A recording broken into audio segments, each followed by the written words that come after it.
राशिद भाई आपके पास पहले आएंगे। आई थिंक हम लोग नवाज़ की बात कर लेते हैं, तारीफ़ भी कर लेते हैं, और अब बहुत सारे लोग पूछ रहे हैं कि बैटिंग में थोड़ी सी फ्लॉस के बारे में हम आज बात कर लें, क्योंकि हम लोग उनकी वैसी बात कर रहे थे कि इंटेंशन उन्हें अच्छी दिखाई, बट उनको अगले मैचेस पे किन चीज़ों पे काम करना चाहिए। देखिए, जब प्लेयर के ऊपर काम होता है वो ख़राब हो जाता है, तो मेरा ये मानना है कि खेलने दो और करने दें, मारने दें और करने दें, जैसा जो वक्त सिखाएगा उनको ज़्यादा बेहतर होता है। कभी कभार ड्रेसिंग रूम में गलत एडवाइस वो नुकसानदायक साबित होती है। मैंने बहुत प्लेयर को ख़राब होते हुए देखा है। नेचुरल जो इंस्टिंक्ट है इनकी, नेचुरल जैसे खेल रहे हैं उनको खेलने दिया जाए, वो जैसे खुद ब खुद ठीक होते चले जाएंगे। अच्छी बात है मोहम्मद यूसुफ साथ हैं उनके, और वो बहुत ज़्यादा क्रिकेट खेले हुए हैं, वो भी दोबारा वापस आए, तो बहुत सारी चीज़ें वो बेहतर तरीके से, क्योंकि वो पावर हिटर नहीं थे, वो प्रॉपर एक बैट्समैन थे, तो वो चीज़ शायद ट्रांसफ़र कर सके नहीं कर सके ये वक्त बताएगा। लेकिन मेरा ये है कि अभी सीरीज़ में खेलने दें इनको, और वक्त के साथ साथ ये PSL भी लास्ट खेली, अभी भी खेलेंगे और बेहतर होते जाएंगे। लेकिन खुशाइन चीज़ है कि पाकिस्तान के पास ऐसे प्लेयर हैं जो कि पावर हिटर हैं और सिस्टम में प्लेयर मौजूद होते हैं। सवाल मेरी तरफ से कल भी यही था, ख़त्म हो गया था टाइम, कि हमें मिडिल ऑर्डर में अगर समद रन कर देता है, इरफान कर देता है, तो हमें लगता है कि यार वाकई में हमारे पास मिडिल ऑर्डर आ गई है।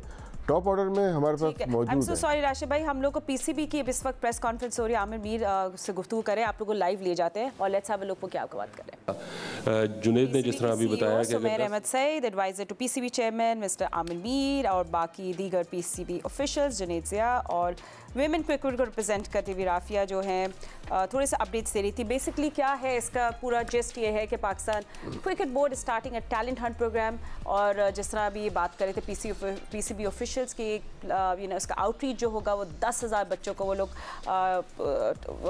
10,000 बच्चों को हंट करेंगे, उनको ग्रूम करेंगे और आगे लेकर जाएंगे, सो एक रास्ता बन जाए और finding the new talent, scouting and all of that. तो इसके ये जिस्ट है, ऑफ कोर्स आगे जाके हम आपको और भी डिटेल्स देंगे, बट ये ज़रूर बता के रजिस्ट्रेशन फॉर दिस टूर्नामेंट ये अक्टूबर में खेला जाएगा, सितंबर अक्टूबर में। रजिस्ट्रेशन 10 अप्रैल से 10 मई तक होगी, और स्कूलों और कॉलेजेस में रजिस्ट्रेशन होगी। 1 डे टूर्नामेंट होगा, 40 ओवर्स पे मुश्तमिल होगी ये टूर्नामेंट। सो जेंटलमैन, चले आप लोग, हम तो कोई और ही बात कर रहे थे, क्योंकि अब प्रेस कॉन्फ्रेंस आई गई है, आप सबसे एक एक बात ले रहे थे। जैसे को आप की क्या राय है इस पूरे प्रोग्राम में? चाहूंगा कि राशिद लतीफ, अच्छा राशिद नहीं, अहमद दूर बैठे हैं। अच्छा हाँ, नहीं वो प्रेस कॉन्फ्रेंस कोई बात ही नहीं करना चाह रहा है, मैं करूंगा। अच्छा करें, अच्छा चले अहमद, हाँ अहमद पे हमने पूरा मलबा डाल दिया, मगर अहमद है वो इग्नोर कर रहे हैं शायद हमें। नहीं, ये तो हर साल सुनते हुए आते हैं, बड़ा जबरदस्त काम है। देखें, बच्चों के लिए काम तो जरूर करना चाहिए, इसमें तो कोई दो राय नहीं है। लेकिन पीछे रमीज राजा थे, वो भी यही कहते थे कि हमने बच्चों के लिए ये कर दिया, तो ये अब फिर आके कह रहे हैं कि बच्चों के लिए काम नहीं हो रहा, अब हम करना चाह रहे हैं। इससे पहले जो थे सेठी साहब थे, वो भी यही कह रहे थे कि बच्चों के लिए काम नहीं हो रहा, हम ज्यादा करेंगे। तो कहने का मकसद है, कह कौन रहा है, ठीक कौन कह रहा है? हर दफा हर दौर में आके यही बोल रहे होते हैं कि बच्चों के लिए काम नहीं हो रहा, हम ठीक कर रहे हैं। तो अगर काम ठीक कर रहे हैं तो उसका रिजल्ट क्यों नहीं नजर आ रहा? कुछ भी नहीं है ऐसा, बस एक स्कूल का टूर्नामेंट है। 15 मिनट जो है ना, आपने वो हमें प्रेस कॉन्फ्रेंस दिखा दी, इससे ज्यादा तो और कुछ नहीं। वैसे राशिद भाई, मुझे सबसे बड़ी कंप्लेन ये है कि विमेन ख़वातीन के लिए अभी भी जैसे बता रहे हैं कि ये ऐसा होगा, इंटर कॉलेजेट होगा, औरतों के लिए ऐसे प्लेटफॉर्म ख़वातीन को कम मिलते हैं, राफिया हैदर बोल रही थी, बट औरतों के लिए मैं देखती नहीं हूँ वैसे, लड़कियों के लिए कुछ ऐसा ख़वातीन के लिए एक अलग, सिर्फ और सिर्फ ख़वातीन के लिए ग्राउंड बना दें, इनकी बड़ी मेहरबानी है। ये चीज़ में राशिद यकीन कर पिछले 10 साल से कह रहा हूँ, मैं तो अभी शुरू किया बोलना। नहीं, पिछले 10 साल से कह रहा हूँ, लेकिन मैं बताऊंगा मैं क्यों कह रहा हूँ। मुझे ख़त्म कर रहे हैं हायर एजुकेशन। देखिए, ये बोर्ड का काम नहीं है कि स्कूल कॉलेज की क्रिकेट कराना। 2 लोगों को ये ठेके मिले थे पास्ट 10 ईयर्स में, जिसमें जुनेद ज़िया भी थे, हमारे कराची में भी आए थे, टूर्नामेंट कराए थे। 50% वॉक ओवर हुए थे। 10,000 के 20,000 लोग भी नहीं आएंगे, मतलब 20,000 के भी का दावा किया गया था। अमन फाउंडेशन को एक ज़माने में दिया गया था, और वो भी वॉक ओवर हुए सारे। तो क्या आप इंटीरियर सिंध या बलूचिस्तान या साउथ पंजाब या KP में जो स्कूल हैं उनको टारगेट कर रहे हैं, या कराची, लाहौर, पिंडी, इस्लामाबाद, पेशावर, सिर्फ वहाँ तक हैं? तो ये हायर एजुकेशन का काम है, और हायर एजुकेशन एक बहुत बड़ा लेके आ रहा है सिस्टम, जिसमें शायद लाहौर कलंदर ने वो बिड पास की, जीते हैं।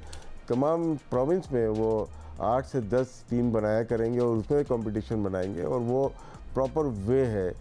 बाकी देखें ये जो एजुकेशन है या स्कूल कॉलेजेस हैं इसमें 3 में डिवाइड किया जाता है। इसमें किसी को यकीन नहीं आता कि 40% मदारिस हैं पाकिस्तान में।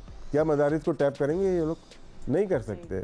60% आ गए जिसमें से 40% हमारे येलो स्कूल जिससे हम लोग हैं सरकारी स्कूल लोग हैं, वो डिफरेंट, एक कल्चर ही डिफरेंट है।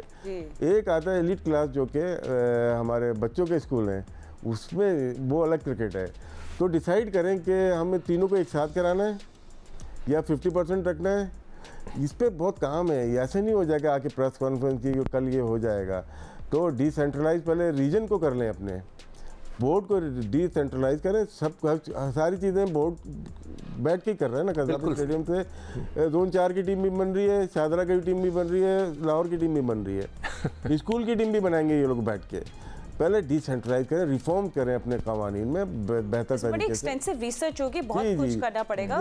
ये तो कल मैच जीत गए तो आज क्या देना चाहिए मार्केट में, तो ये ऐसे नहीं चलते बोर्ड। एब्सोल्युटली। और मुझे ये भी मुझे बस एक चीज बता दें, आपने अभी अपने टॉप का जो डोमेस्टिक का टूर्नामेंट हो रहा था, ठीक है, जो कि टीवी पे आ रहा था, जो सारे नेशनल प्लेयर्स भी खेल रहे थे, आप चेक कर लें कि अभी तक उनके हेलमेटों पे कपड़े हैं और पैडों पे कपड़े हैं। तो हिसाब लगा लें कि ये जो क्रिकेट की ये प्रेस कॉन्फ्रेंस कर रहे होंगे तो उसका क्या आलम और क्या हाल होगा।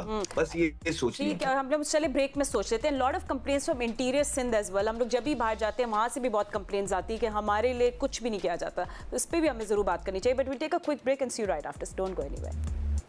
Welcome back after the break. Sikandar, मैं जरूर चाह रही थी कि आप भी बात करते टैलेंट हंट के उस बारे में, क्योंकि अब टाइम नहीं है, हमें कल के मैच की बात करनी है। अगर आप जल्दी से 2 चीज़ कहते हैं, देखिए बहुत अच्छी चीज़ है, ये होनी चाहिए, बिल्कुल होनी चाहिए। मगर जो राशिद ने बोला इसको डिसेंट्रलाइज करने को, पीसीबी को क्लब क्रिकेट भी वो कराएं। हमारी क्लब क्रिकेट खत्म हो गई, उस पर भी कॉन्सेंट्रेट करें। उधर क्या होना है, अंडर 19 का लड़का ओवेस जो अजान लड़का है, उसने इतने रन्स किए, हाईएस्ट स्कोरर कैरन ट्रॉफी का, उसका कहीं आता पता नहीं।